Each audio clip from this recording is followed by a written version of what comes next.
Hello everyone, मैं वैभव सिंह आप सबका स्वागत करता हूं मार्गदर्शन शिक्षा के यूट्यूब चैनल पे। आशा है आप सब लोग ठीक होंगे, अपनी तबीयत का ख्याल रख रहे होंगे और अपनी पढ़ाई पर पूरा ध्यान दे रहे होंगे और पूरी मेहनत कर रहे होंगे। तो चलिए आज की वीडियो शुरू करते हैं बिना किसी दूरी के।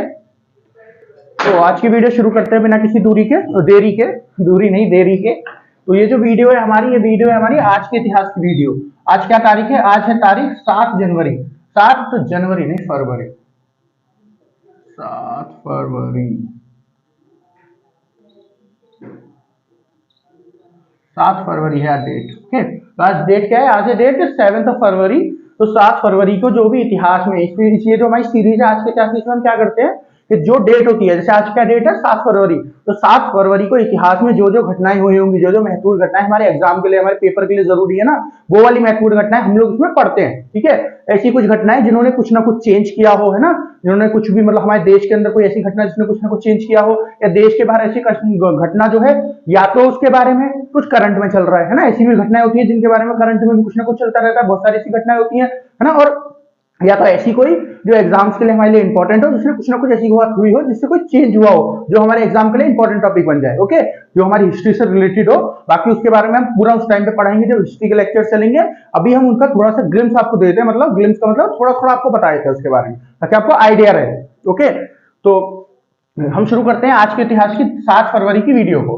तो पहले हम देखेंगे हमारे देश के अंदर क्या क्या महत्वपूर्ण घटनाएं हुई थी, देश की महत्वपूर्ण घटनाएं। तो पहली घटना देखते हैं क्या है। 7 फरवरी 1908। 7 फरवरी 1908 को क्या हुआ था? प्रमुख क्रांतिकारी तथा लेखक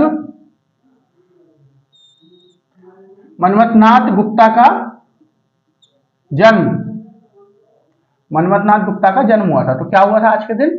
आज के दिन 7 फरवरी को 1908 में मनमथनाथ गुप्ता जी जो है, इनका आज के दिन मनमथनाथ गुप्ता जी इनका जन्म हुआ था आज के दिन। ओके, ये कौन थे? बहुत बड़े क्रांतिकारी थे, हमारे यहाँ के प्रमुख क्रांतिकारी और लेखक थे। देखिए मैं इनके बारे में आपको बताऊं, इन्होंने जो देश की क्रांति के लिए, मतलब देश की आजादी के लिए जब क्रांति वो ज्वाइन कर ली थी ना, कि हमारे देश को कैसे भी आजाद करवाना है, तो जो लोग पहले से लड़ रहे थे देश की आजादी के लिए, उनके साथ इन्होंने काम शुरू करना कब शुरू कर दिया था?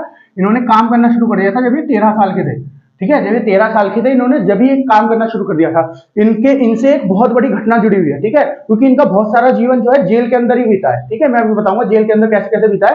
क्योंकि जब इन्होंने ये ज्वाइन किया 13 साल की उम्र में, और 14 साल की उम्र में एक कांड हुआ था जिसका ये हिस्सा थे। ठीक है, घटना हुई थी जिसका ये हिस्सा थे। उसके बाद इनको जेल में डाल दिया गया था। तो वो घटना क्या थी, वो उसके बारे में हम पहले बात करते हैं। तो घटना थी काकोरी, अगर इंग्लिश में बोलेंगे तो Kakori train robbery, Kakori train robbery, या फिर काकोरी ट्रेन की चोरी, है ना। तो इसमें क्या था, काकोरी एक जगह है, उसके पास एक ट्रेन जा रही थी। इस ट्रेन में क्या था, इस ट्रेन में बहुत सारे सोने चांदी पैसे वगैरह थे। किसके? ब्रिटिश सरकार के। ब्रिटिश सरकार मतलब अंग्रेजों की जो सरकार थी, उसके इस ट्रेन में जो काकोरी से ट्रेन जो जा रही थी, जो काकोरी पे इन लोगों ने रोकी थी, ये काकोरी ट्रेन का नाम नहीं है, ये काकोरी उस जगह का नाम है जहां पे इसको रोका गया था। काकोरी जो स्टेशन था, रेलवे स्टेशन, उसके पास इस ट्रेन को रोका गया था। तो वहां पे क्या हुआ, ये टोटल 11 लोग थे। एक तो ये हो गए आपके मनमथनाथ गुप्ता जी, और 11 लोग और थे। ठीक है, वो भी क्रांतिकारी थे। उन सबने इस ट्रेन को रोका और इसमें जो भी अंग्रेजों का सोना वगैरह है, पैसे वगैरह थे, उस सबको लूट लिया, है ना, उस सबको लूट लिया। उसके बाद क्या हुआ कि एक आदमी थे उसके अंदर ट्रेन के अंदर, क्या नाम था उनका? अहमद अली। क्या नाम था उनका? अहमद अली। उनको गोली लग गई, और उनको जो गोली लगी वो किसके हाथ से चली थी? वो चली थी मनमथनाथ जी के हाथ से। मनमथनाथ जी के हाथ से गोली चल गई, है ना, और उसके अंदर इनकी मृत्यु हो गई। किसकी? ये जो है आपके अहमद अली जी जो है, इनकी मृत्यु हो गई इसमें। उसके बाद क्या हुआ, जब एक आदमी मर गया तो उसके बाद इन्होंने चोरी तो कर ली थी, लेकिन उससे पहले ब्रिटिश जो पुलिस थी उसने इन सबको पकड़ लिया, 11 को पकड़ लिया। तो उसमें क्या हुआ, जब 11 के 11 को पकड़ लिया गया, उसके बाद सबको सजा हुई, लेकिन इनको सजा नहीं हो पाई। इनको सजा नहीं हुई, क्यों नहीं हुई? मतलब वैसी सजा नहीं हुई, या मौत की सजा या उम्र कैद वाली सजा नहीं हुई, क्योंकि ये अभी माइनर थे, मतलब अभी छोटे थे, तो 14 साल के थे। इस वजह से इनको 14 साल के लिए जेल में डाला गया था। 14 साल के थे इस टाइम पे, और इनको 14 साल के लिए जेल में डाल दिया गया था। ठीक है, तो ये जेल में चले गए 14 साल के लिए, ये जेल में चले गए। और ये हुआ कब था? ये वाला ये जो घटना हुई थी, ये जो रॉबरी या फिर ये जो चोरी हुई थी, ये हुई थी 1925 में। 1925 में चोरी करी गई थी 1925 में। तो ये जो है 1925 में 1925 में चोरी करी गई थी, जो आपकी काकोरी रेल में जो ट्रेन थी या रेलगाड़ी थी उसमें जो चोरी करी गई थी, उनमें जो रॉबरी की गई थी वो करी गई थी 1925 में। उसके बाद क्या हुआ, इनको जेल में डाल दिया गया। ठीक है, इनको जब जेल में डाल दिया गया तो ये 1937 में बाहर आए निकल के वहां से।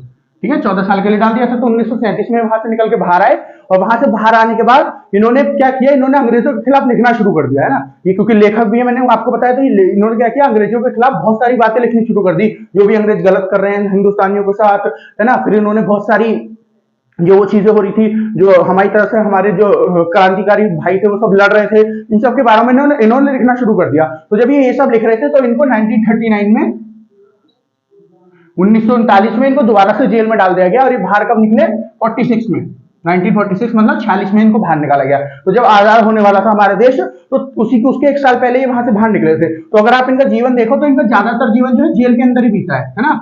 25 से लेके यहाँ 2 साल के लिए बाहर निकले, फिर दोबारा से 46 तक, मतलब 46 तक, 25 से 40 तक इनका जीवन जेल में बीता है। लेकिन ये इनकी जिंदगी से जो घटना जुड़ी हुई है ना, काकोरी ट्रेन रॉबरी वाली, मतलब काकोरी ट्रेन में जो इन्होंने चोरी की थी, वो बहुत महत्वपूर्ण घटना है इनके जो जीवन से जुड़ी हुई है। उसके बाद इनके बारे में अगर मैं और बताऊं आपको, तो ये एक एसोसिएशन थी, एक संगठन था जिसका नाम था हिंदुस्तान रिपब्लिक एसोसिएशन। ये उसके भी बहुत एक्टिव मेंबर थे, हिंदुस्तान रिपब्लिक एसोसिएशन। इसके बारे में आपको बता देता हूँ, क्योंकि अभी इसका ये नेक्स्ट न्यूज है ना, ये सचिंद्र नाथ वाली जो है, इस न्यूज में भी इसका इस्तेमाल होगा। किसका इस्तेमाल होगा, ये जो आपका हिंदुस्तान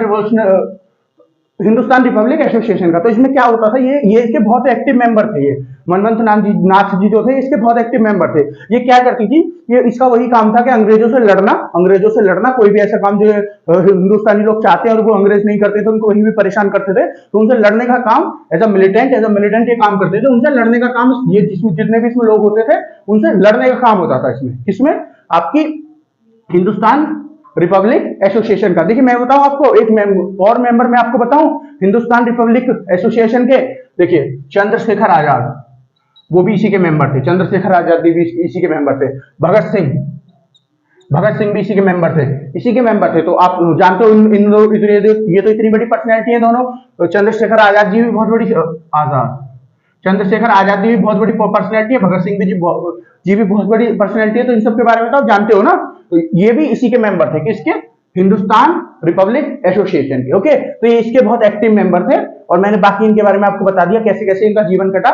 उसके बाद अगर मैं आपको बताऊं, ये गांधी जी से बहुत ज्यादा विश्वास नहीं रखते थे। क्यों, मतलब गांधी जी को बहुत ज्यादा पसंद नहीं करते थे, उनकी पॉलिसी को पसंद नहीं करते थे। क्यों, क्योंकि इनका मानना था कि हमको आजादी मिलेगी लड़के, लेकिन गांधी जी कहते थे हमको अहिंसा से आजादी मिलेगी, है ना, हमको कोई हिंसा नहीं करनी है, उससे आजादी मिलेगी। फिर ये गांधी जी से एक बात से और बहुत नाराज थे कि जब नॉन कॉपरेशन वो चल रहा था मूवमेंट, नॉन कॉपरेशन मूवमेंट मतलब असहयोग मूवमेंट चल रहा था ना, असहयोग आंदोलन चल रहा था। तो जब चौरी चौरा वाला कांड हुआ, चौरी चौरा वाले कांड के बाद ये जो था आपका नॉन कॉपरेशन मूवमेंट बोल दो आप, या फिर असहयोग आंदोलन बोल दो, इसको खत्म कर दिया गया था चौरी चौरा कांड के बाद। मैंने भी आपको 2-3 दिन पहले पढ़ाया था चौरी चौरा कांड के बारे में। तो जब ये चौरी चौरा कांड में क्या हुआ था कि जो वहां के कुछ लोग थे जो प्रोटेस्ट कर रहे थे ना, जो विरोध कर रहे थे, उनके ऊपर जब पुलिस ने गोली चला दी, तो उन लोगों ने गुस्से में पुलिस वालों को सबको बंद कर दिया पुलिस थाने के अंदर, और वहां पे पुलिस थाने में आग लगा दी। उसमें 23 जो है पुलिस वाले मारे गए थे, 23 पुलिस वाले मारे गए थे। तो जब ये हिंसा हुई, तो उसके बाद गांधी जी ने जो नॉन कॉपरेशन मूवमेंट या फिर आपका जो असहयोग आंदोलन चल रहा था, ये बंद हो गया। गांधी जी ने इसको बंद कर दिया। ठीक है, तो इस बात से बहुत नाराज थे गांधी जी से। इनका कहना था अगर गांधी जी इसको यहीं पे बंद नहीं करते ना, तो हमारा जो देश आजाद हो सकता था इसी टाइम पे। 1922 में हुआ था एक कांड, तो 1922 में हमारा देश जो है आजाद हो सकता था। इन्होंने ऐसा क्यों कहा, क्योंकि इन्होंने क्या कहा, जब चौरी चौरा कांड हुआ ना, उसके बाद लोगों को जो है हो गया, पता चल गया कि अब हमको कुछ ना कुछ करना होगा, है ना। लोग थोड़े एक्टिव हो गए, तो उसके बाद जो है हम अपनी आजादी को पा सकते थे। क्योंकि इससे कुछ साल पहले ही 1919 में क्या हुआ था, जलियांवाला बाग वाला कांड हुआ था, तो उसकी वजह से वैसे ही बहुत सारे लोग नाराज थे। फिर जब ये किया चौरी चौरा वाला कांड किया लोगों ने, तो लोगों के अंदर हिम्मत आ रही थी कि हाँ हम लड़ सकते हैं इन लोगों से। उसके बाद जब गांधी जी ने ये बंद कर दिया असहयोग आंदोलन, तो जो इसके साथ जुड़े हुए थे सब लोग पीछे हट गए, तो कुछ हो नहीं पाया उस समय पे। तो इनका मानना था, किसका, मनमंथ नाथ गुप्ता जी का मानना था कि 1922 में हमारा देश आजाद हो सकता था अगर गांधी जी ये वाला जो है नहीं करते। इनका मानना था गांधी जी के द्वारा करा हुआ बहुत बड़ा ब्लंडर था, है ना, बहुत गलत था जो इन्होंने इसको बंद कर दिया। ओके, तो ये मैंने आपको बता दिया किसके बारे में, मनमंथ नाथ गुप्त जी के बारे में। मनमंथ नाथ गुप्त या गुप्ता जी बोल सकते हो, वैसे गुप्ता है, यहाँ पे गुप्ता आएगा, गुप्त लिख दिया मैंने, मनमंथ नाथ गुप्ता। ठीक है, ये इनके बारे में हो गया। अब चलिए नेक्स्ट न्यूज देखते हैं। नेक्स्ट क्या है आपकी, 7 फरवरी 1948, 1948, 7 फरवरी 1948, 7 फरवरी 1948 को क्या हुआ, भारत के प्रसिद्ध क्रांतिकारी सचिंद्र नाथ सान्याल का निधन। तो ये जो है सचिंद्र नाथ सान्याल, इनका जो है क्या हुआ था, निधन हुआ था आज के दिन। कब? 7 फरवरी 1948 को। तो अगर इनके जीवन की बात करें, इनका जीवन कब से कब तक था, किसका, सचिंद्र नाथ सान्याल जी जो है, सचिंद्र नाथ सान्याल जी जो है, इनका जीवन कब से कब तक था, इनका जीवन था 3 अप्रैल, यहां लिख देते हैं, यहां लिख देते हैं 3 अप्रैल 1890 से लेके 7 फरवरी 1948 तक, 1948 तक इनका जीवन था। अच्छा, एक चीज और रह गई, एक चीज और मिस हो गई मेरे से।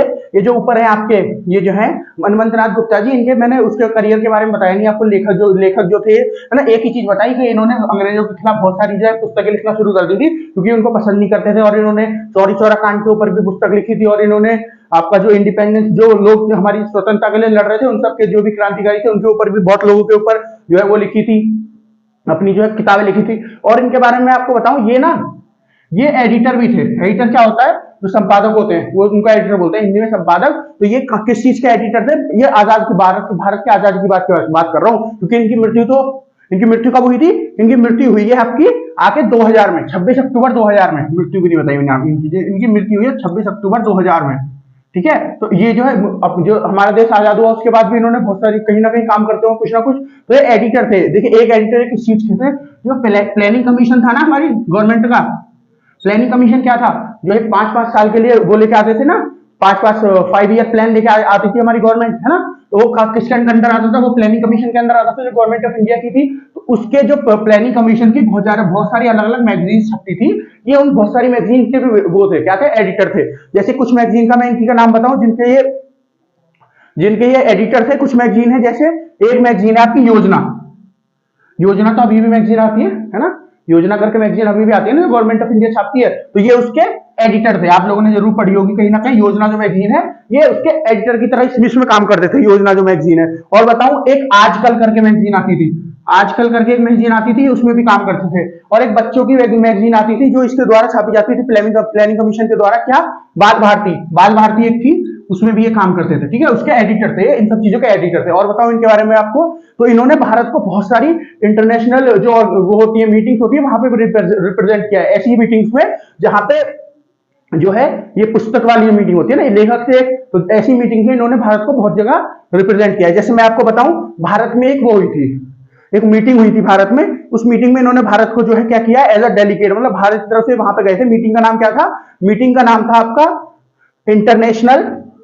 International symposium on Indian and world literature. ये मीटिंग हुई तो इंडिया में ही थी ये मीटिंग। तो ये जो मीटिंग थी, इसमें इन्होंने international, Indian and world literature, तो ये जो मीटिंग हुई थी आपकी, क्या है इसका नाम, international symposium on Indian and world literature. ये जो मीटिंग हुई थी, तो इंडिया की तरफ से, इंडिया के डेलीगेट बनके इस मीटिंग में गए थे। ये मीटिंग नई दिल्ली में हुई थी, मतलब भारत में हुई थी। तो इसमें इंडिया के एडिटर की उससे ये यहाँ पे गए थे। ठीक है, इंडिया के एडिटर की पोस्ट पे यहाँ पे गए थे, मतलब इंडिया को इन्होंने इंडिया को जाके इन्होंने रिप्रेजेंट किया था यहाँ पे जो मीटिंग हुई थी इसमें। ओके, और ये इंडिया की ministry of information and broadcasting में भी इन्होंने काम किया था। ठीक है, ब्रॉडकास्टिंग, इन्होंने ministry of information and broadcasting में भी काम किया। ये इनकी आजादी की बात मैंने बताई, और आजादी से पहले की तो आपको ऊपर बताई दी है। ये इसके मेंबर थे हिंदुस्तान रिपब्लिकन एसोसिएशन के। फिर मैंने आपको बताया ये जो आपकी ये रेलवे की जो चोरी थी, इसमें हिस्से थे। फिर मैंने इनका जो जेल में इनका जीवन कटा है वो बता दिया। आजादी से पहले का जो इनका जीवन है, हमारी आजादी से पहले का, भारत की आजादी से, वो इनका जेल में कटा, ये मैंने आपको बता दिया। तो बाकी सब मैंने इनके बारे में आपको बता ही दिया। चलिए नेक्स्ट देख लेते हैं। नेक्स्ट में क्या बता रहा था आपको, 7 फरवरी 1948 को भारत के प्रसिद्ध क्रांतिकारी सचिंद्र नाथ सान्याल का निधन। तो इनका जीवन मैंने आपको बताया था। ये जो सचिंद्र नाथ सान्याल जी हैं, इनका जीवन क्या था, इनके मतलब इनका जन्म कब हुआ था, इनका जन्म हुआ था 3 अप्रैल 1980 को, नहीं 1890 को। इनका जन्म कब हुआ था, 3 अप्रैल 1890 को। और इनकी मृत्यु कब हुई थी, 7 फरवरी 1948 को इनकी मृत्यु हुई थी। तो इनके बारे में बात करें, सचिंद्र नाथ सान्याल जी हैं। तो देखिए, इनका जीवन बहुत, इन्होंने क्रांति, हमारे भारत की क्रांति के लिए बहुत सारी चीजें की है। कैसे, ये जो मैंने ऑर्गेनाइजेशन बताई है ना आपको, हिंदुस्तान रिपब्लिक एसोसिएशन, जो इसको फाउंडर थे इसके, मतलब जिन्होंने जिसने ये ऑर्गेनाइजेशन बनाई थी उसके मतलब जो फाउंडिंग मेंबर थे, क्योंकि 4-5 लोगों ने मिलकर बनाई थी ऑर्गेनाइजेशन, तो जिन्होंने बनाई थी उनमें से एक फाउंडिंग मेंबर ये भी थे, है ना, जिन्होंने बनाई थी उनमें से एक सदस्य सचिंद्रनाथ सान्याल जी भी थे। ओके, तो ये मेंबर थे यहाँ के, है ना। और इनके बारे में मैं बताऊं, ये जो है आपके भगत सिंह, चंद्रशेखर आजाद, इन लोगों के मेंटर भी थे, क्योंकि ये इस मीटिंग के हेड कौन थे, मतलब इस मीटिंग को, ये जो मीटिंग कह रहा हूँ, ये जो ऑर्गेनाइजेशन है, ये जो संगठन है, इसे बनाया किसने था, ये आपका सचिंद्रनाथ सान्याल जी ने बनाया था। और इसी वजह से इनके जो है मेंटर भी थे, किसके, चंद्रशेखर आजाद जी और भगत सिंह के भी। तो वैसे भी हमारे लिए बहुत इंपॉर्टेंट बन जाते हैं, क्योंकि इतनी बड़ी बड़ी पर्सनैलिटीज के मेंबर थे, मतलब मेंबर बोल रहा हूँ कि इतनी बड़ी बड़ी पर्सनैलिटी के ये मेंटोर थे। मेंटोर क्या होता है, हेड, टीचर थे इनके, है ना, टीचर या कोच ऐसे कह सकते हो आप, थे ये। और इनके बारे में बताऊं, ये इनका जो है गांधी जी से इनका भी कोई बहुत अच्छा रिश्ता नहीं था। ये भी देखिए, एक तो चौरा चौरी वाले कांड की वजह से जो भी नॉन कॉपरेशन मूवमेंट या असहयोग आंदोलन जो था, इसको हटाया गया था, उससे ये भी खुश नहीं था, क्योंकि इनका भी क्या मानना था कि हमको आजादी चाहिए तो हमको लड़ना होगा। इसी वजह से तो ये ऑर्गेनाइजेशन बनाई गई थी, ये जो एसोसिएशन बनाई गई थी, है ना, हिंदू रिपब्लिकन एसोसिएशन, ये इसीलिए तो बनाई गई थी। इसका काम क्या था, इसका यही काम था कि अंग्रेजों से लड़ना, है ना, अंग्रेजों से लड़ना होगा हमको। इनके बारे में एक बात और बताऊं, इन्होंने क्या किया 1912 में, जो उस समय के हमारे वॉइस रॉय थे, जो उस समय के हमारे वॉइस रॉय थे, वॉइस रॉय कौन थे, देखिए 1957 1857 1987 में क्या हुआ था, हमारे देश का पहला जो है स्वतंत्रता का युद्ध लड़ा गया था, जिसमें रानी लक्ष्मीबाई, टाटिया टोपे, ये सब थे ना, वो वाला युद्ध। तो 1858 में जब ईस्ट इंडिया कंपनी थी, उसको वापस बुला के, और जो अंग्रेज, जो वहां की, जो आपके अंग्रेज में वहां रानी राजा बैठते थे, है ना, जो इनकी मोनार्क था, जो जिनके ऊपर अंग्रेजों के ऊपर जिनका राज चलता था, क्राउन रूल, मतलब जो ताज का रूल था वो इंडिया में शुरू हो गया। ताज का जो रूल था वो इंडिया में शुरू हो गया कब, 1858 में। तो उसके बाद जो हेड इंडिया में बैठते थे ना, वहां के हेड जो आपके ब्रिटिश गवर्नमेंट को इंडिया में रिप्रेजेंट करते थे, वो कौन होते थे, उनको बोलते थे वॉइस रॉय। तो जो वॉइस रॉय थे कब, 1912 में वॉइस रॉय थे, क्योंकि देखिए 1911 में क्या हुआ था, 1911 में भारत की राजधानी को दिल्ली में शिफ्ट किया गया था। इससे पहले भारत की राजधानी क्या थी, अंग्रेजों के द्वारा जो शिफ्ट करी गई थी वो थी बंगाल, फिर बंगाल से आपका दिल्ली में शिफ्ट किया गया था 1911 में।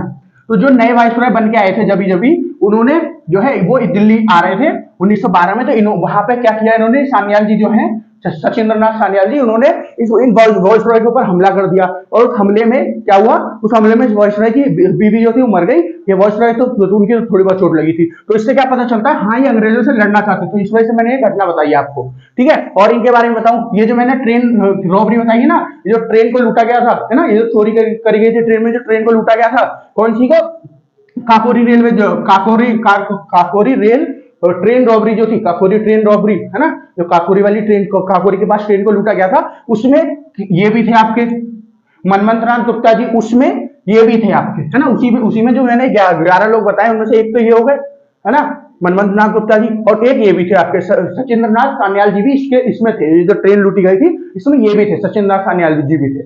ओके, और इनके बारे में आपको बताऊं, मैंने आपको बताया गांधी जी को बहुत ज्यादा पसंद नहीं करते थे, तो इनकी और गांधी जी की बहुत ज्यादा चलती नहीं थी, क्योंकि देखिए ये भी अपनी अपनी अपनी तरफ से बहुत बड़े लीडर थे, इतनी बड़ी ऑर्गेनाइजेशन के चला रहे थे, जिसमें चंद्रशेखर आजाद जी, भगत सिंह जो है, इतने बड़े बड़े पर्सनैलिटी मेंबर थे, तो ये भी जो है उनसे ऊपर ही होंगे जो इनके मेंटर थे।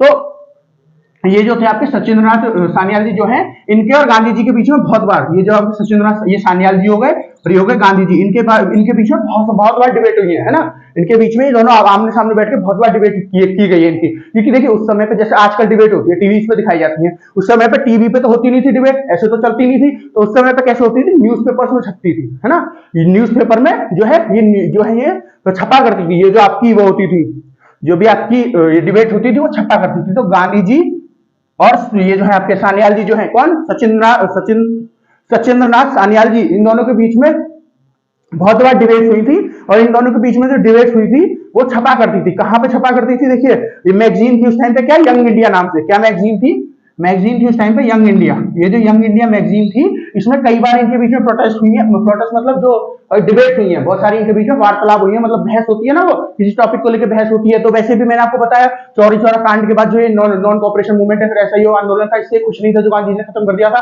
तो जो ये गांधी जी को वैसे पसंद नहीं करते थे, और ये बोलते थे गांधी जो है, मतलब जो ये बोलते थे वो बता रहा हूँ, जो गांधी है वो अपनी ही चलाता है ना, वो इनका ये बोलना था कि गांधी अपनी चलाता है, अपनी तरफ से फिर लोगों को मैनिपुलेट कर लेता है। मैनिपुलेट का मतलब अपनी तरफ से भी लोगों को ऐसे करता है, फोर्स करता है ना, उनको प्रेशर करता है उनके ऊपर कि वो उसकी बात माने, ठीक है, ऐसे ये बोलते थे, है ना। तो इस वजह से गांधी जी को पसंद नहीं करते थे, तो गांधी जी और इनके बीच में बहुत बार बहस हुई थी, है ना। गांधी जी और इनके बीच में बहुत बार बहस हुई थी, और ये बहस कहाँ छपा करती थी, ये छपा करती थी यूथ इंडिया में, है ना। यूथ इंडिया जो मैगजीन है इसमें छपा करती थी 1920 से लेके 1924 में इनकी बहस जो है बहुत बार छपी है। अच्छा, अगर आपसे कोई क्वेश्चन लगे, ये जो यूथ इंडिया मैगजीन है, ये इसके मतलब इसको शुरू किसने किया था, इसको स्टार्ट किसने किया था? देखिए, इसको स्टार्ट किया था लाला लाजपत राय ने, लाला लाजपत राय ने इसको स्टार्ट किया था, लाला लाजपत राय ने, है ना। और इस समय पे ये 1920 के टाइम पे ना इसको कौन छापता था, क्योंकि लाला लाजपत राय नहीं छापते थे इस समय पे, इसको शुरू इन्होंने किया था, लेकिन छापना कौन लगा था इसको, 1-2 साल बाद ही गांधी जी छापने लगे थे इसको, गांधी जी छपवाते थे अपने अपने यहाँ पे ये जो मैगजीन है। तो इसी मैगजीन में यूथ इंडिया में इन दोनों की डिबेट जो छपा करती थी। ओके, और इनके बारे में बताऊं, इनका नाम जो है जी गदर कॉन्स्पिरेसी में भी आता है। गदर कॉन्स्पिरेसी क्या है?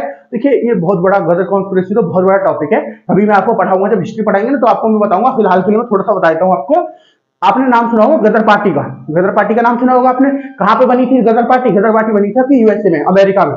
तो जो वो लोग थे ना, जो भी अमेरिका में बैठते थे, है ना, जो अमेरिका में गदर पार्टी बना के बैठे होते, वो लोग जो पहला विश्व युद्ध चल रहा था, उससे थोड़े दिन पहले, पहले विश्व युद्ध से पहले जो आपके यूएसए में लोग बैठे हैं गदर पार्टी के लोग, और जो कंट्रीज हैं जो यूएस उसको यूके को पसंद नहीं करती, अंग्रेजों को पसंद नहीं करती, जैसे जर्मनी हो गई और जो बहुत सारी कंट्री थी, इन सब ने मिलकर पूरा प्लान बनाया था कि कैसे कैसे जो आपका यूएस है, यूएस नहीं सॉरी, जो आपका यूके है, यूके मतलब जो अंग्रेज है उनको, जो इंडिया में कैसे कैसे उनको काउंटर कर सकते हैं। तो उस सबको लेके बहुत बड़ा पूरी कॉन्स्पिरेसी थी, जिसका ये भी हिस्सा थे कौन? सचिंद्र नाथ सान्याल जी भी हिस्सा थे। ठीक है, जब मैं आपको हिस्ट्री पढ़ाऊंगा तो ये जो गदर कॉन्स्पिरेसी है इसके बारे में आपको बताऊंगा। चलिए आगे चलते हैं, नेक्स्ट न्यूज देखते हैं। नेक्स्ट क्या है आपकी न्यूज? नेक्स्ट है आपकी 7 फरवरी 1992। 7 फरवरी 1992 क्या हुआ था?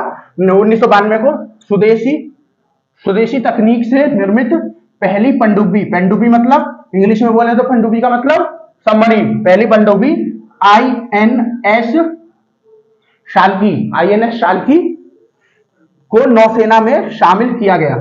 ठीक है, तो ये जो है आईएनएस शाल्की एक पनडुब्बी है, जो ऐसी पनडुब्बी है जो पहली बार भारत में बनाई गई थी। जो भारत में मतलब जो भारत के अंदर पहली बार कोई पनडुब्बी बनाई गई थी ना, जो भारत की एक कंपनी ने बनाई थी, वो कौन सी है आपकी? क्वेश्चन सीधे सीधे पूछ सकते हैं, कैसी कौन सी पनडुब्बी है जो पहली बार भारत में बनी थी? भारत की किसी कंपनी ने बनाई थी। कौन सी पनडुब्बी है आपकी? आईएनएस शाल्की, है ना, आईएनएस शाल्की। और ये कहां पे, सॉरी, कब बनी थी? ये बनी थी 7 फरवरी 1992 को, 7 फरवरी 1992 को। फिर इसमें और क्या पूछ सकते हैं? और इसमें पूछ सकते हैं, इसके सबमरीन के बारे में पूछ सकते हैं थोड़ा सा। जैसे मैं आपको सबमरीन के बारे में बताऊं तो ये सबमरीन एक डीजल इलेक्ट्रिक सबमरीन थी। देखिए, सबमरीन जो है 2 प्रकार की होती है ना, इस टाइम पे सबमरीन 2 प्रकार की होती है, उस समय पे एक आधी प्रकार की होती थी, लेकिन अब सबमरीन 2 प्रकार की होती है। कैसे? मतलब होती तो जब भी 2 प्रकार की थी, लेकिन दूसरी वाली लोगों को बहुत अच्छी तरह बनानी नहीं आती थी, है ना।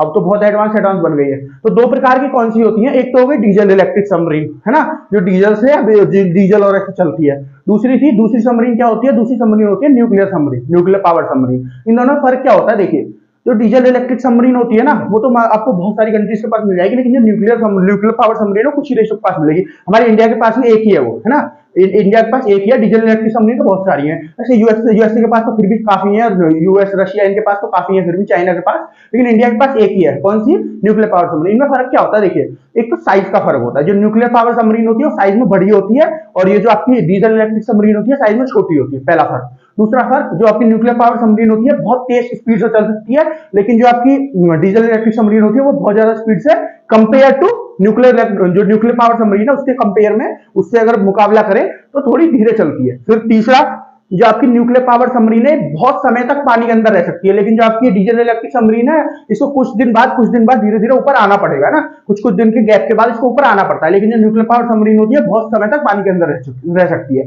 फिर जो आपकी न्यूक्लियर पावर सबमरीन है ना, ये आवाज नहीं करती बिल्कुल भी, लेकिन बहुत मामूली से आवाज करती है। तो जैसे कहीं जा रही है तो किसी को पता नहीं चलेगा कि सबमरीन पनडुब्बी जो है निकल गई नीचे से। लेकिन ये जो डीजल इलेक्ट्रिक सबमरीन होती है पानी में बहुत ज्यादा आवाज करती है, तो इसकी पता चलती है ना। तो ये कुछ फर्क है। और अगर कोई, अभी तो मैंने आप कहने लगे कि ये तो आपने सब डीजल इलेक्ट्रिक सबमरीन को ये बता दिया कि अच्छी नहीं है बिल्कुल भी, सारे इसी के नेगेटिव पॉइंट बताएं। अगर इसका एक पॉजिटिव पॉइंट बताऊं आपको डीजल इलेक्ट्रिक सबमरीन का, तो क्या है कि ये सस्ती पड़ती है बहुत ज्यादा। न्यूक्लियर सबमरीन जो है आपकी न्यूक्लियर पावर सबमरीन उसके मुकाबले बहुत ज्यादा सस्ती पड़ती है, बनानी आसान होती है, वो बनानी बहुत कॉम्प्लेक्स होती है, क्योंकि न्यूक्लियर के साथ पूरा खेलना पड़ता है, न्यूक्लियर एनर्जी के साथ। ये जो है डीजल इलेक्ट्रिक सबमरीन, इसको बनाना बहुत इजी होता है और सस्ती भी बहुत बनती है। तो ज्यादातर आपको कंट्रीज के पास, कोई भी कितनी बड़ी से बड़ी कंट्री हो, यूएस भी हो, आपका यूके हो, आपका रशिया हो या चाइना हो, कितने भी पैसे वाली कंट्री हो, ज्यादा उनके पास डीजल इलेक्ट्रिक सबमरीन ही मिलेंगी। ठीक है, ये इसके कुछ फायदे है ना। तो ये जो बनी थी आपकी आईएनएस शाल्की, ये आपकी डीजल इलेक्ट्रिक सबमरीन थी। कौन सी सबमरीन थी? ये थी आपकी डीजल इलेक्ट्रिक सबमरीन। ये कहां पे बनाई गई थी? ये मुंबई में बनाई गई थी। मुंबई की कंपनी है माजागोंग डॉक लिमिटेड। क्या है? माजागोंग डॉक लिमिटेड, ये कंपनी का नाम है। कहां पे है? ये मुंबई की कंपनी है। इस कंपनी ने इसको बनाया था। देखिए, ये जो माजागोंग कंपनी है ना, माजागोंग डॉक लिमिटेड, इसका नाम तो अब भी आप सुन लेते हो। अगर आप ये वाली न्यूज फॉलो करते होगे ना, जो नई नई हमारे यहाँ हमारे जो आर्मी है या नेवी है, इसमें नई नई जो ये हथियार वगैरह जो भारत में बनते हैं, भारत के अंदर बनते हैं, ये इंडक्ट होते हैं। या फिर आपने पढ़ा हो आईएनएस विक्रांत के बारे में, आपने पढ़ा होगा अगर आईएनएस विक्रांत के बारे में, उसको किसने बनाया? आईएनएस विक्रांत को। आईएनएस विक्रांत को भी इसी कंपनी ने बनाया है। किसने? मोजोडॉक लिमिटेड, इसी कंपनी ने किसको बनाया? आईएनएस विक्रांत को। तो इसके बारे में तो आपने सुना ही होगा। तो ये मैं मुंबई बेस्ड कंपनी है, तो इसी ने इसको बनाया था। क्यों? कौन सी सबमरीन को? आईएनएस शाल्की को। देखिए, हम ये इनके नाम के आगे, जैसे शाल्की था इसका नाम हो गया, इसके आगे हम आईएनएस बोल रहे हैं। ऐसे ही मैंने यहाँ पे विक्रांत बोला, इसके आगे भी आईएनएस बोला।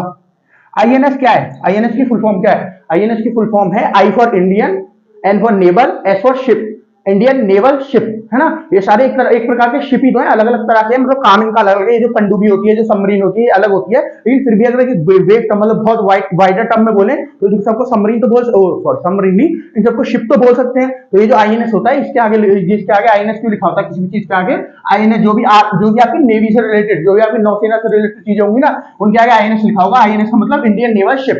ठीक है, तो ये जो सबमरीन थी ना, ये मैंने आपको बता दी किसने बनाई थी, कहां पे बनाई थी, है ना, कब बनी थी, तो पता चल गया आपको। 7 फरवरी 1992 को, 1992 को ये जो आपकी नेवी है उसके अंदर इंडक्ट की गई। ठीक है, उसके अंदर लाई गई। चलिए आगे देखते हैं। और इसके बारे में क्या बता सकते हैं हम?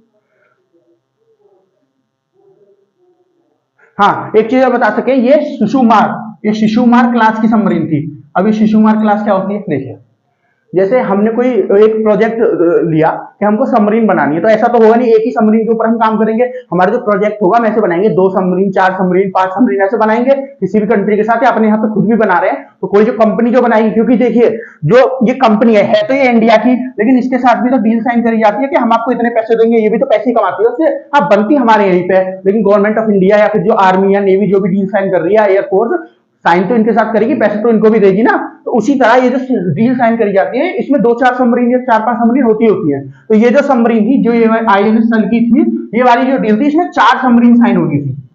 साइन मतलब जो डील हुई थी, इसमें 4 सबमरीन बननी थी। जो 4 सबमरीन बननी थी, तो जो भी ये क्लास होती है ना, ये क्लास का नाम दिया जाता है। इसका मतलब क्या होता है?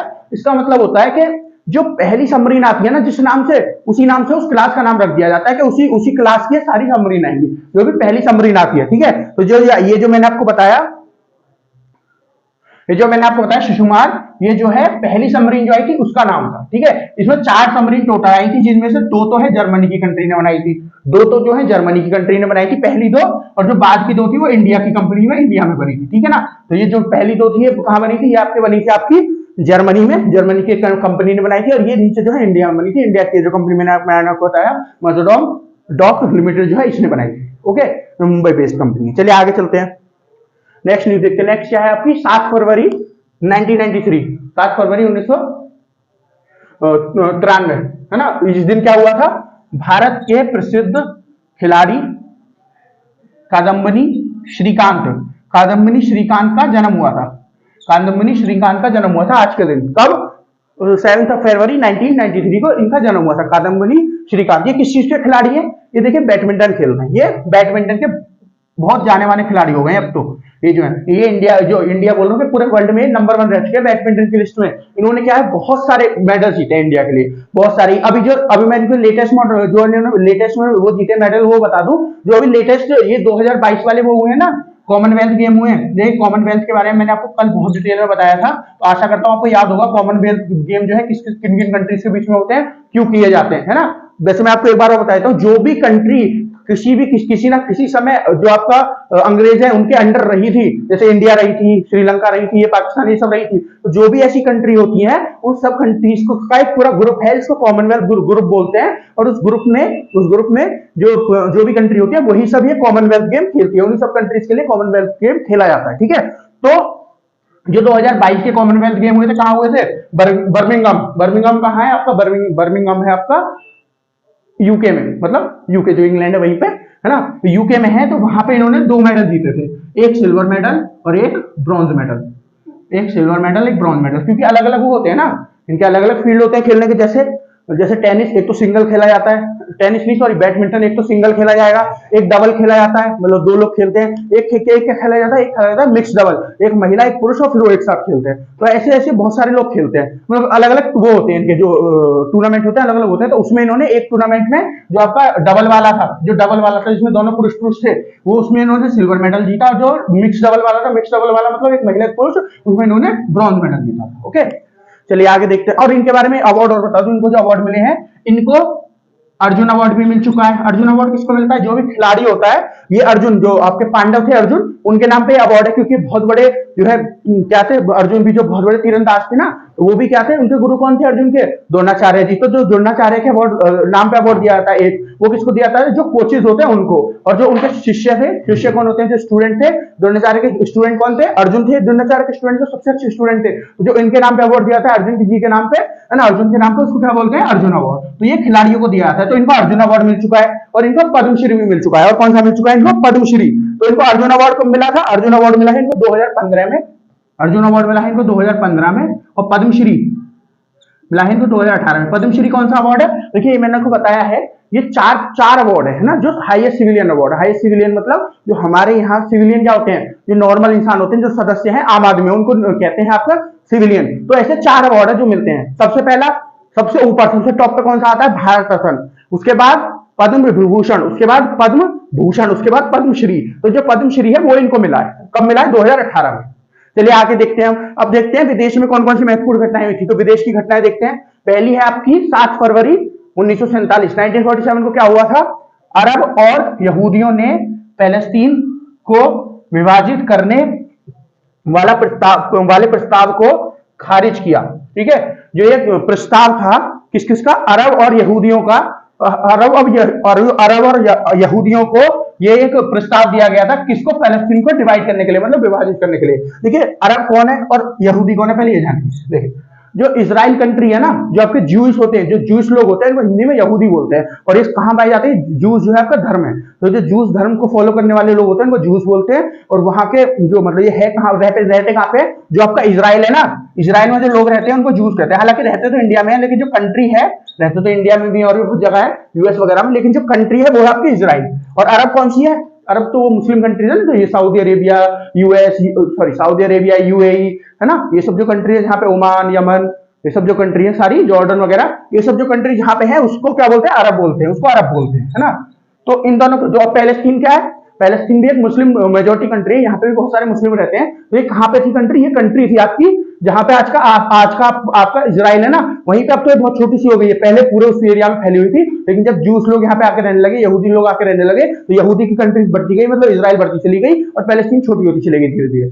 तो यहाँ पे क्या हुआ था 1947 में, उसी टाइम पे यहूदियों ने आने शुरू किया था, जब उसी के बाद पैलेस्टीन धीरे धीरे करके छोटी होती चली गई। क्यों? क्योंकि इनके बीच में बहुत ज्यादा लड़ाई होने लगी। ये जो यहूदी थे और जो मुस्लिम थे पैलेस्टीन में रहते थे, उनके बीच में, और इनका साथ कौन देते थे? जो अरब थे, ये भी मुस्लिम थे, क्योंकि इनके बीच में बहुत ज्यादा लड़ाई होती थी। उसकी वजह से इसको विभाजित करने का किसने प्रस्ताव दिया? लेकिन इसका प्रस्ताव दिया सबसे पहले यूके ने। यूके मतलब जो यूनाइटेड किंगडम, जो अंग्रेज थे उन्होंने। देखिए मैं आपको इसकी अगर पूरी हिस्ट्री बताऊं तो देखिए, जब दूसरा विश्व युद्ध हुआ, दूसरा विश्व युद्ध कब खत्म हुआ? 1918 में दूसरा विश्व युद्ध खत्म हुआ। उसके बाद क्या हुआ? पहला विश्व युद्ध, सॉरी दूसरा नहीं, पहला विश्व युद्ध।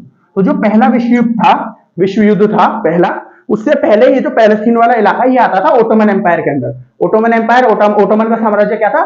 ये टर्क्स का एम्पायर था। टर्क्स जो टर्की वाले जो मुस्लिम लोग होते हैं ना, जो टर्किश होते हैं, जो टर्किश लोग हैं इस टाइम पे, वही टर्क हैं। जो मुस्लिम होते हैं, जो टर्क होते हैं, उनका पूरा ये एम्पायर था, उनका पूरा साम्राज्य था। उसके अंदर क्या आता था? ये जो इस टाइम पे इजराइल पैलेस्टीन वाला जो इलाका है वो आता था ओटोमन एम्पायर के अंदर। लेकिन जब पहला वर्ल्ड वॉर खत्म हुआ, जब पहला विश्व युद्ध खत्म हुआ 1918 में, तो ये जो थे ओटोमन एम्पायर वाले लोग ये जर्मनी के साथ लड़ रहे थे और जर्मनी हार गई तो ये भी हार गए। ये हार गए जब, तो इनकी जो जमीन थी ना उसको ले लिया गया इनसे, है ना। खाली ये जो टर्की आज का प्रेजेंट डे का जो टर्की है ना उसी वाले इलाके में खाली सिमट के रह गए और जो आसपास की जितनी जमीन थी वो इनसे ले ली गई। तो जो ये पैलेस्टीन वाली जमीन थी, ये जो इलाका था, ये इनसे लेके अब यूके ने इनसे ले लिया। यूके ने 1922 में इनसे ले लिया। कब ले लिया? 1922 में। तो जब यूके ने इसको लिया, ठीक है, जब यूके ने इसको लिया तो जब जैसे ही 1918 में ये युद्ध हारे थे ना ओटोमन एम्पायर, तभी बात शुरू हो गई कि इनसे छीनना इलाका, है ना, क्योंकि ये तो युद्ध हार गए थे। भले ही यूके के पास 1922 में आया था, लेकिन 1918 में ही यूके ने बोल दिया जितने भी इजराइल मतलब जितने भी यहूदी लोग हैं ये जल्दी से जल्दी यहां आ जाओ, है ना। कहां आ जाओ? ये जो जमीन है तुम्हारी जमीन है। कौन सी? जहां पे पैलेस्टीन है। ऐसा क्यों बोला? देखिए जो इजराइल वाले लोग होते हैं ना, इनके जो बाइबल है, जैसे हमारे यहाँ गीता होती है, जो क्रिश्चियन होते हैं उनके यहाँ बाइबल होती है, उसी तरह जो जूइश लोग होते हैं इनकी भी बाइबल होती है। तो इनकी बाइबल में क्या लिखा हुआ है कि इनकी जो जमीन है ना वो कौन सी जमीन है? जो आज के जिस जगह पे आज इजराइल है ना वही वाली जमीन इनकी है। तो अंग्रेजों ने क्या किया, जैसे ही अंग्रेजों के हाथ में पैलेस्टीन वाला इलाका आया, है ना, उस टाइम पे, क्योंकि वहां पे पैलेस्टीन कंट्री, पैलेस्टीन नाम का देश बसा हुआ था जो मुसलमानों का देश था, है ना। तो जैसे ही ये थे आपके यूके था, यूके ने जैसे ये वाली जमीन कब्जाई, अब यूके ने ध्यान दिया कि आसपास जितनी भी कंट्री सब मुस्लिम मेजोरिटी कंट्री सब मुस्लिम से इसमें, तो अगर हम यहाँ पे रुके रहे तो एक ना एक दिन ऐसा आएगा कि ये लोग हम पे हमला करेंगे, बेकार में हम मारे जाएंगे, हार भी सकते हैं, नाम बदनाम होगा। तो यूके ने क्या प्लान बनाया कि देखो जो ये यहूदी हैं ये तो चाहते ही ये जमीन इनकी है, तो मानते हैं जमीन हमारी है, तो क्यों ना इनको यहाँ बुला लिया जाए और फिर जो लड़ेंगे यही लड़ लेंगे, हमारे हाथ से भी जमीन मिल जाएगी और हमारे ऊपर ये भी नाम हो जाएगा कि यहूदियों की जमीन हमने दिलवाई है और हमारा देश अलग है, हमको उससे कोई मतलब नहीं है, जो संभालेंगे यहूदी संभालते रहेंगे। तो इस वजह से इन्होंने क्या किया, जो अंग्रेज थे आपके यूके वाले जो अंग्रेज थे, इन्होंने यहूदियों को 1918 में बोल दिया, 1918 में बोल दिया कि आप लोग कहां घूम रहे हो इधर उधर देशों में, आओ अपनी जमीन पे वापस आओ। तो उस टाइम पे तो इतने लोग आए नहीं, लेकिन उसके बाद धीरे धीरे करके आने लगे। तो 1922 से लेके 1947 तक रिकॉर्ड नंबर में बहुत सारे जूस जो है, बहुत सारे जो यहूदी हैं ये इजराइल वाले इलाके में आए। और जब ज्यादा लोग यहाँ पे इजराइल वाले आने लगे, दो धर्म के लोग रहने लगे। इजराइल वाले कहते थे, जो यहूदी हैं वो कहते थे हमारी जमीन है, और पैलेस्टीन जो मुस्लिम थे वो कहते थे हमारी जमीन है। तो उनके बीच में खूब लड़ाई होती थी, आज तक लड़ाई चल रही है, वो तो अब भी होती रहती है उनके बीच में लड़ाई। अब भी जो है कभी इजराइल बॉम्बिंग कर देता है, कभी ये लोग बॉम्बिंग कर देते हैं, है ना। अब जो है आपका, जैसे मैं इजराइल का मैप बना दूं आपको, देखूं यहाँ दिख रहा है कि नहीं दिख रहा? हाँ दिख रहा है। इजराइल का मैप ऐसा सा है कुछ, है ना, ऐसा सा है ना, पूरा एग्जैक्ट नहीं होगा पर ऐसा सा ही मैप है इजराइल का। तो इजराइल का ये जो मैप है ना, देखो ये एरिया यहाँ पे और यहाँ पे कुछ एरिया ऐसे, है ना, ये जो दो एरिया है ना, ये जो बीच का एरिया, ये तो पूरा जो आता है यहूदियों के अंडर आता है, इजराइल है ये तो पूरा, है ना। लेकिन ये जो वाला जो इलाका है, ये और ये जो इलाका है, ये जो दो इलाके हैं, ये वाला जो इलाका है इसको तो वेस्ट बैंक बोला जाता है, और नीचे वाला इसको गाजा पट्टी या गाजा स्ट्रिप, इंग्लिश में स्ट्रिप को क्या बोलते हैं, स्ट्रिप को हिंदी में क्या बोलते हैं, पट्टी। तो इसीलिए या तो गाजा पट्टी अगर इंग्लिश हिंदी में बोलना हो और इंग्लिश में बोलना हो तो गाजा स्ट्रिप। तो ये तो है वेस्ट बैंक। और वेस्ट बैंक इसका नाम क्यों है? बैंक क्या होता है? बैंक क्या होता है? बैंक होता है आपका जो नदी का किनारा होता है उसको बैंक बोलते हैं। तो यहां से एक नदी बह रही है जिसका नाम है जॉर्डन, तो उसके जो है वेस्ट वाले इलाके में ये जो जगह बसी हुई है, इसलिए इसको वेस्ट बैंक बोलते हैं। तो वेस्ट बैंक और ये जो हिस्सा है आपका गाजा पट्टी है, गाजा स्ट्रिप, इन दोनों को मिला के आज के दिन का पैलेस्टीन बनता है। पहले वो पूरे एरिया में पैलेस्टीन था, है ना। अब जो ये जो इलाका है बीच वाला, इसमें कौन है? इसमें इजराइल, यहूदी रहते हैं। तो क्या है कि इनके बीच में तो आए दिन लड़ाई चलती रहती है, ये कभी इसके ऊपर बम फेंक देते हैं, ये कभी इसके ऊपर, इनके बीच में लड़ाई क्यों होती है? देखिए मैं आपको अभी थोड़े दिन में, कुछ दिन में, जैसे हम आपको वर्ल्ड हिस्ट्री पढ़ाना शुरू करेंगे तो उसमें एक एक करके सब घटनाएं के बारे में बताएंगे, वर्ल्ड हिस्ट्री के बारे में। तो ये बहुत ज्यादा इंपॉर्टेंट घटना है, ये न्यूज में आपकी में करंट अफेयर में बनी रहती है। तो इसके ऊपर सेपरेटली 1 या 2 लेक्चर आएंगे, तो सारा कुछ मैं आपको समझाऊंगा कि इनके बीच में क्या कॉन्फ्लिक्ट है, यहाँ पे क्यों लड़ना चाहते हैं। फिलहाल आप ये समझ लीजिए इनके बीच में लड़ाई होती है क्योंकि यहाँ पे एक सिटी है जिसका नाम क्या है? जेरूसलम। यहाँ पे बिल्कुल, है ना, बिल्कुल ये किनारा है ना, ये वेस्ट बैंक का, यहाँ पे बिल्कुल है जेरूसलम। इसके लिए यहाँ पे लड़ाई होती है। क्यों? क्योंकि देखिए इजराइल का क्या मानना है, इजराइल का मानना ये है कि जो इनके सबसे पहले राजा थे ना, इन्होंने यहाँ पे एक मंदिर बनवाया था, है ना, मतलब जो इनकी पूजा करने की जगह होती है वो बनवाई थी, और वो जो है किसी ने तोड़ दी। तो ये जमीन, ये जो शहर है ये हमारा है क्योंकि यहाँ पे हमारा मंदिर था, है ना। लेकिन ये आपके ये मुस्लिम जो है, जो वेस्ट बैंक वाले, जो पैलेस्टीन वाले, ये क्या कहते हैं कि जो हमारे पैगंबर थे ना, आखिरी पैगंबर कौन थे इनके? पैगंबर थे इनके प्रॉफिट मोहम्मद। जब ऊपर गए थे आसमान पे, अल्लाह के पास गए थे, तो वो यहीं से गए थे, इसलिए ये जगह हमारी है, ये इनका कहना है। तो इस वजह से दोनों के लिए रिलीजियस वाइज ये बहुत इंपॉर्टेंट प्लेस है ना, धर्म के लिए बहुत ज्यादा इंपॉर्टेंट जगह है, इसलिए इसी जगह के ऊपर लड़ाई है बेसिकली। तो ये जो जेरूसलम है, लेकिन यहाँ पे लोग भी रहते हैं, तो उन लोगों के बीच में भी जमीन के लिए भी लड़ाई है ना। इसीलिए पैलेस्टीन वाले कहते हैं क्योंकि यहाँ से प्रॉफिट मोहम्मद की जमीन है, इससे सारी जमीन हमारी है। और इजराइल के लोग कहते हैं क्योंकि यहाँ ये पहले हमारी थी जमीन, यहूदी ये कहते हैं हमारे यहाँ पे राजा वगैरह रहते थे, इसलिए जमीन हमारी है। इस वजह से इनके बीच में बहस रहती है, लड़ाई चलती रहती है, खूब बॉम्बिंग वगैरह खूब होती है। ठीक है, इसके बारे में आपको समझाऊंगा जब कोई वर्ल्ड हिस्ट्री में आपको इसके बारे में बताऊंगा। तो क्या हुआ कि जब इनके बीच में खूब सारी लड़ाई चलने लगी तो 1937 में पहली बार प्रस्ताव दिया यूके ने, जो आपके अंग्रेज थे उन्होंने प्रस्ताव दिया, क्योंकि इनके बीच में बहुत ज्यादा युद्ध चल रहा था, जब बहुत सारे लोग यहूदी भी बढ़ गए थे और मुस्लिम लोग पहले से रहते थे पैलेस्टीन वाले। तो इन्होंने सबसे पहले 1937 में प्रस्ताव दिया कि हम जो है तुम दोनों के लिए अलग अलग कंट्री यहीं पे बांट देते हैं, दोनों ने मना कर दी। उसके बाद इन्होंने 1947 में 1947 में जब आज के दिन 7 फरवरी को, मतलब 7 फरवरी से पहले इन्होंने प्रस्ताव दिया था, 7 फरवरी 1947 से पहले इन्होंने प्रस्ताव दिया कि हम जो है तुम लोगों का एरिया अलग कर देते हैं, लेकिन इन लोगों ने मना कर दिया। अरब जो थे, क्योंकि अरब पैलेस्टीन की तरफ से लड़ रहे हैं, तो अरब और यहूदी अपने लिए लड़ रहे हैं, तो इन लोगों ने जो है मना कर दिया कि हमको अलग जमीन नहीं चाहिए, या तो हमको पूरा का पूरा एरिया चाहिए। दोनों ने बोल दिया हमको पूरा का पूरा एरिया चाहिए, पूरा पूरा एरिया चाहिए। तो ये जो टेंशन यूके के द्वारा शुरू करी गई थी, ये जो है अभी तक तो खत्म हुई नहीं है भाई। यूके ने जो टेंशन शुरू करी है ना अंग्रेजों ने, वो कभी खत्म होने का अभी तक तो खत्म कोई हुई नहीं है। इंडिया पाकिस्तान की करी है, कंटिन्यू चल रही है, ये वाली कर दी, ये भी कंटिन्यू चल रही है। आप अपना अलग रह रहा है, फिर बकवास में सबसे ज्यादा यही करते हैं कि ऐसा क्यों कर रही है ये कंट्री, ऐसा क्यों कर रही है ना। और शुरू करी भी गई भी इन्हीं के द्वारा है, पर चलो ठीक है।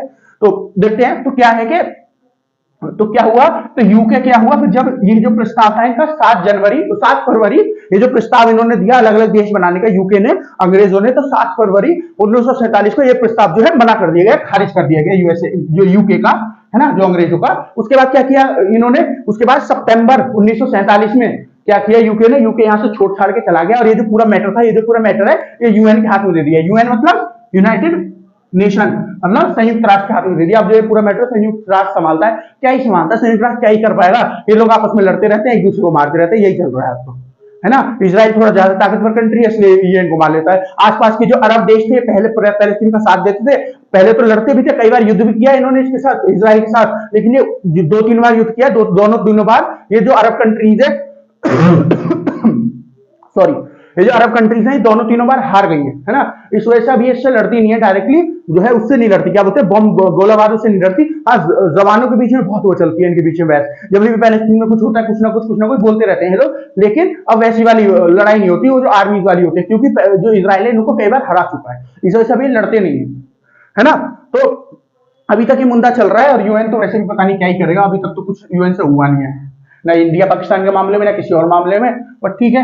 तो यूएन को इसको देके यूके यहां से चला गया था सितंबर 1947 में। तो 7 फरवरी 1947 को जो यूके का प्रस्ताव था, इसको विभाजित कर दिया जाए, जो पैलेस्टीन वाली पूरी जमीन है ना, इसको विभाजित करके और एक हिस्सा दे दिया जाए इजराइल के यहूदियों को, और दूसरा हिस्सा दे दिया जाए जो मुस्लिम से पैलेस्टीन के उनको, है ना। लेकिन उन्होंने यहाँ पे मना कर दिया। चलिए नेक्स्ट न्यूज देखते हैं, आज की लास्ट न्यूज क्या है। 7 फरवरी 1962, 7 फरवरी 1962 को क्या हुआ, क्यूबा से सभी तरह के आयात पर अमेरिका ने रोक लगाई। देखिए क्या हुआ, अमेरिका और जो ये क्यूबा है कहां पे है, पहले आप ये देख लीजिए, देखिए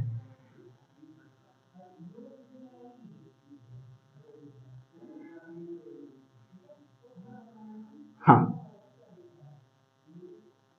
हाँ, तो देखिए ये जो इलाका है, ये वाला, ये तो है कनाडा, मैंने CAN लिखा है यहाँ पे, ये तो है कनाडा। रुक जाइए एक मिनट, मार्कर चेंज कर लेता हूँ।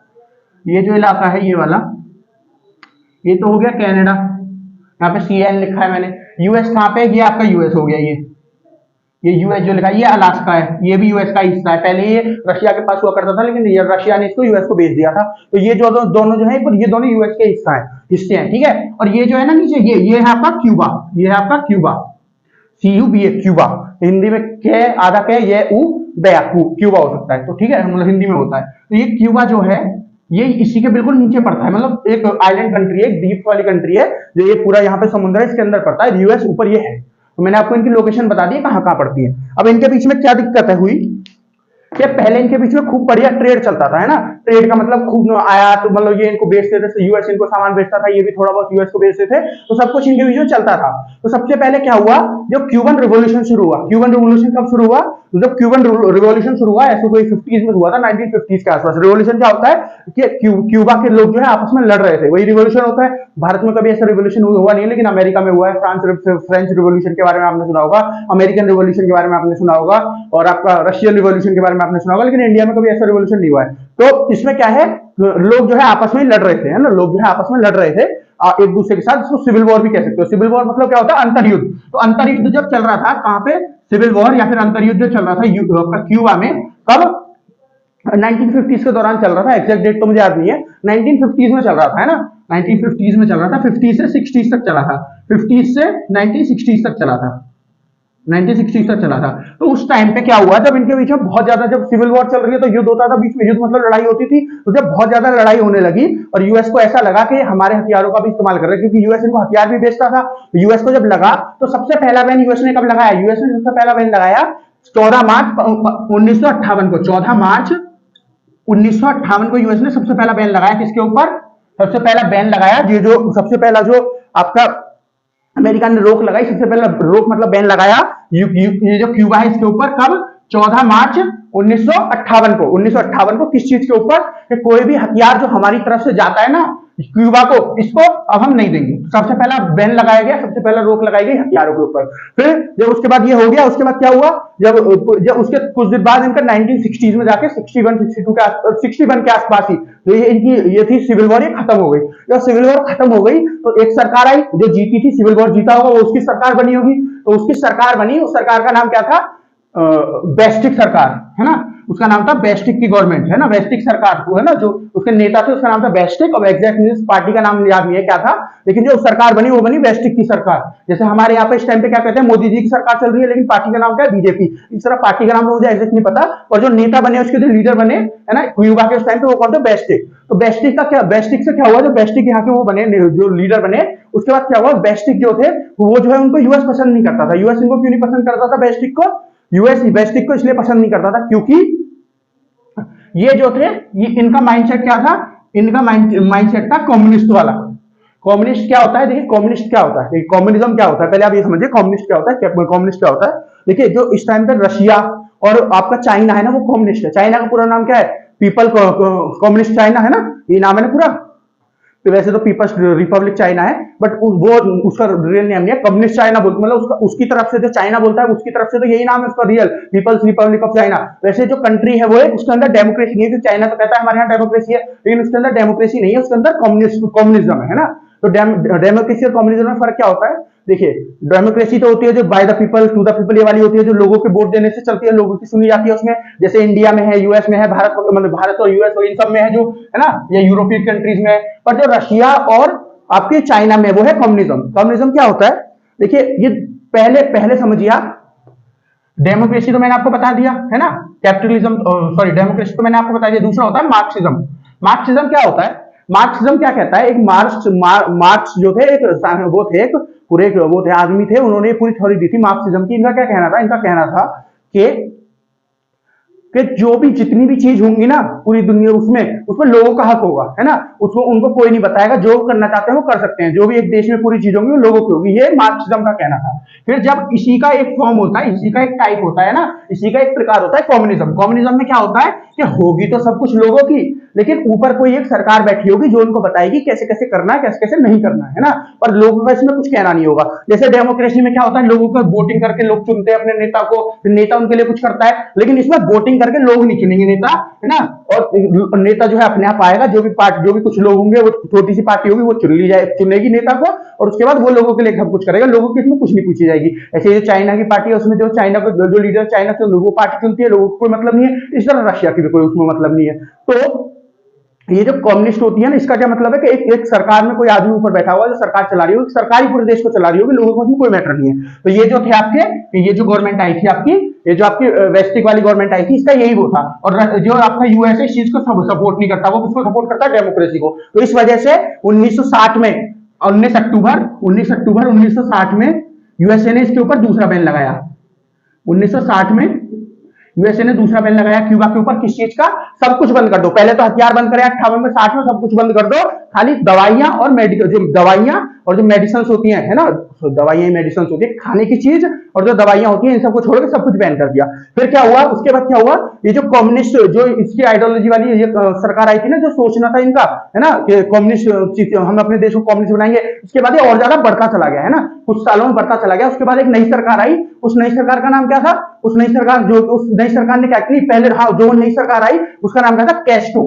कैस्ट्रो की गवर्नमेंट आई, कैस्ट्रो की गवर्नमेंट आई, जो नई सरकार आई, इनके बाद जो सरकार आई, है ना, उसने क्या किया, जो ऑयल फील्ड थी, जो ऑयल रिफाइनरीज थी, क्योंकि यूएसए ने बहुत सारी जो ऑयल की खदानें थी वो यहाँ पे ढूंढी थी। क्यूबा में, क्यूबा इतना अमीर देश था नहीं जो ढूंढ पाए, तो यूएस ने ढूंढी थी, तो उसमें यूएस का हिस्सा था। लेकिन इस कैस्ट्रो ने क्या किया, कैस्ट्रो ने जितनी भी वो थी ना, उनका राष्ट्रीयकरण कर दिया। मतलब क्या कर दिया कि अब ये सब सरकार की हो गई है, यूएस का इसका कोई हिस्सा नहीं है ना। पर जब यूएस की कंपनीज ने और यूएस की गवर्नमेंट ने पूछा कि जब तुम हमारा हिस्सा ऐसे ले रहे हो हमसे बिना पूछे, तो जो हमने खोजी है उसका पैसा तो हमको दे दो, वो भी नहीं दिया गया यूएस को। तो इस चीज से नाराज होकर यूएस ने फिर 1962 में, 7 फरवरी 1962 में क्या किया, सारा कुछ ही बैन कर दिया। तो ये जो बैन यहाँ पे बताया गया है 7 फरवरी वाला 1962 में, ये कब किया गया, जो सारी गैस फील्ड, जो ऑयल फील्ड थी, ये सब खत्म कर दी गई, जिसके द्वारा क्यूबा के द्वारा उसका राष्ट्रीयकरण कर दिया गया था। उसके बाद फिर जो यहाँ पे है, ये जो है आपके क्यूबा जो देश है ना, ये जो है कम्युनिस्ट देश हो गया था, और रशिया भी आपका कम्युनिस्ट देश है, तो ये दोनों बहुत दोस्त बन गए थे। उसके बाद फिर क्यूबन में मिसाइल क्राइसिस हुआ था। ये जब आपको हिस्ट्री पढ़ाएंगे तो आपको बताएंगे क्यूबन मिसाइल क्राइसिस जो है ये बहुत बड़ा हिस्सा है आपका किसका, कोल्ड वॉर, जो शीत युद्ध हुआ था ना, इसके बीच में हुआ था, रशिया और यूएस के बीच में जो शीत युद्ध हुआ था, रशिया नहीं, जो यूएसएसआर और इसके बीच में हुआ था, यूएसए के बीच में शीत युद्ध, उसका सबसे जो कहां से स्टार्ट हुआ था, 1962 में ही हुआ था ये स्टार्ट। शीत युद्ध 1962 में स्टार्ट हुआ था। किसके द्वारा, मतलब कैसे स्टार्ट हुआ था, पहली जो घटना हुई थी उसकी वो हुई थी क्यूबन मिसाइल क्राइसिस, वो आपको बताएंगे जब वर्ल्ड हिस्ट्री पढ़ाएंगे। तो आज का लेक्चर इतना ही रखते हैं, एक बार आप देख लीजिए पूरे बोर्ड को, आशा करता हूं आपको सारा कुछ समझ में आ गया होगा। एक बार आप देख लीजिए पूरे बोर्ड को। तो दोस्तों आशा करता हूं आपको सारा कुछ समझ में आ गया होगा, मैंने पूरी मेहनत की है कि आपको सबको समझाऊं। तो फिर भी अगर आपको कुछ समझ नहीं आया तो आप कमेंट सेक्शन में कमेंट करके मुझसे पूछ सकते हैं कि ये हमारी समझ में नहीं आया, सर इसको समझा दीजिए। तो कल जो 8 फरवरी की जो भी वीडियो शुरू करेंगे आज के इतिहास की, इसमें मैं सबसे पहले आपको यही बताऊंगा, उसके बाद वीडियो को कंटिन्यू करूंगा। तो आज के लिए इतना ही, मिलते हैं आपसे कल। फिर हमारे जो चैनल है मार्गदर्शन शिक्षक हैं, जिसको सब्सक्राइब करें, हमारी वीडियो को लाइक करें, ज्यादा से ज्यादा शेयर करें और हमको सपोर्ट करें, ताकि हम और मेहनत से आपके लिए वीडियो ला सके। तो आज के लिए इतना ही, मिलते हैं आपसे 8 फरवरी के आज के इतिहास की वीडियो में। तब तक के लिए धन्यवाद।